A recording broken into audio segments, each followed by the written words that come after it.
আপনারা আমাদের গত 1.5 বছর ধরে আপনারা আজকে দুঃখের সাথে বলতে হয় জুলাই বিপ্লবে আমি আমার ভাইয়ের ছেলেকে হারিয়েছি। আমি কিন্তু শহীদ পরিবারের একজন সদস্য। জুলাই বিপ্লবের এত কিছুর পরে এই বাংলাদেশ নতুনভাবে সংস্কার হওয়ার যে আহ্বান নিয়ে নতুন বাংলাদেশের সূর্যোদয় আমরা দেখেছিলাম। আমরা সকল জায়গায় সংস্কার দেখেছি, সংস্কারের পরিকল্পনা দেখেছি। তারই ধারাবাহিকতায় আমি জাতীয় পর্যায়ের একজন শ্রেষ্ঠ শিক্ষক। আমি 2019 সালে আমি কোমলমতি শিক্ষার্থীদের শ্রেণী পাঠদান কার্যক্রম সহ সকল বিষয়ে নিষ্ঠার সাথে কার্যক্রম পরিচালনার জন্য আমি জাতীয় পর্যায়ে শ্রেষ্ঠ শিক্ষক হিসেবে ভূষিত হই। তবে অত্যন্ত পরিতাপের বিষয় হলো আমি আমার কর্মজীবনের 25টি বছর অতিক্রম করার পরেও আমি একই পদেই আছি।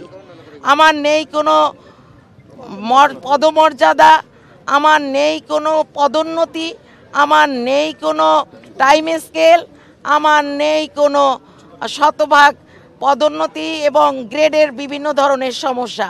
আপনারা জানেন যে 16তম 18তম গ্রেড থেকে জাম্প করে 10ম গ্রেডে বিভিন্ন সেক্টরে উন্নীত হয়ে যায়। তাহলে সারা বাংলাদেশে প্রাথমিক বিদ্যালয়ে যে সকল শিক্ষকরা কর্মজীবনে প্রবেশ করছে, বিশেষ করে তরুণ প্রজন্ম যারা, তারা অনেক অনেক উচ্চতর ডিগ্রি নিয়ে এবং মেধাবী শিক্ষকরা যারা নতুন প্রজন্ম গড়বার জন্য অঙ্গীকারবদ্ধ। সত্যিকার অর্থে নিজের ভেতর থেকে আমি প্রেরণা অনুভব করি যে প্রাথমিক বিদ্যালয়ের শিক্ষকদের জন্য কিছু একটা করে যাই। আসলে অত্যন্ত লজ্জাস্কর হলেও আমি মিডিয়ার কাছে চরম একটি সত্যি কথা বলি। আমাদের মন্ত্রণালয় কিংবা অধিদপ্তর আমাদের কোণঠাসার জন্য দায়ী নয়। দীর্ঘদিন ধরে আমাদের প্রাথমিক বিদ্যালয়ের এক নায়কতন্ত্র শিক্ষক নেতৃত্বের কারণে আমাদের আজকের এই প্রাথমিক শিক্ষার এই চিত্র। তারা একটা দল যখন এগিয়ে যায় পিছন থেকে আবার টেনে নিয়ে আসে। এই যে টানা হেঁচড়ার খেলায় আমরা দীর্ঘদিন ধরে আমরা মন্ত্রণালয় অধিদপ্তরের শরণাপন্ন হলেও তারা আমাদেরকে সবসময় আন্তরিকতার কথা বলেন।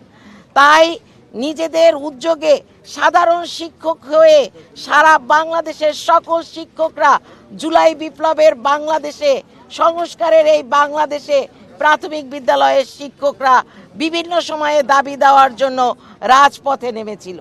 আপনারা সকলে জানেন নির্বাচনী হাওয়া বইছে। তাহলে নির্বাচনী হাওয়া যদি বইয়ে যায় তাহলে আমাদের আর চাওয়ার সময় কবে? ডক্টর মোহাম্মদ ইউনূস মহোদয় প্রধান উপদেষ্টা, যিনি নোবেল বিজয়ী একজন শান্তি প্রতিষ্ঠার মানুষ, তিনি আমাদের প্রাথমিক বিদ্যালয়ের শিক্ষকদের এত অশান্তিকে যদি তিনি শান্ত রূপ ধারণ করতে না পারেন, আমি মনে করি ডক্টর ইউনূস মহোদয়ের কাছে কি আমাদের এই দুঃখ দুর্দশার কথা যায় না?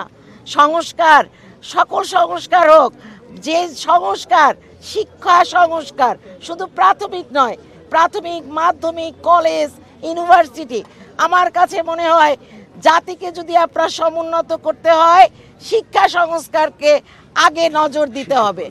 তাহলে আমি বলবো এই যে প্রাথমিক বিদ্যালয়ে আমরা তো আপনাদেরকে কলম দিয়ে হাত স্পর্শ করে আজকে বড় বড় জার্নালিস্ট বানিয়েছি, আমরা বড় বড় উপদেষ্টা বানিয়েছি, মন্ত্রী বানিয়েছি, সচিব বানিয়েছি, অনেক কিছু, পুলিশ কর্মকর্তা বানিয়েছি। তা আমাদের কথা হলো আপনারা যখনই নীতি নির্ধারণী পর্যায়ে চলে যান, আপনারা কেন আপনাদের কলমের কালি ফুরিয়ে যায় আমাদের শিক্ষকদের জন্য কিছু দিতে? আমরা আমাদের পারিবারিক মর্যাদা বলেন, সামাজিক মর্যাদা বলেন, নিজেদের নিরাপত্তা, আর্থিক নিরাপত্তা সুপ্রতিষ্ঠিত করবার জন্য এই মুহূর্তটাই আমরা মনে করেছি আন্দোলনের মোক্ষম সময়। এরপর আর আমাদের চাওয়ার আর কোনো জায়গা থাকবে না। কিন্তু দুঃখের বিষয় হলো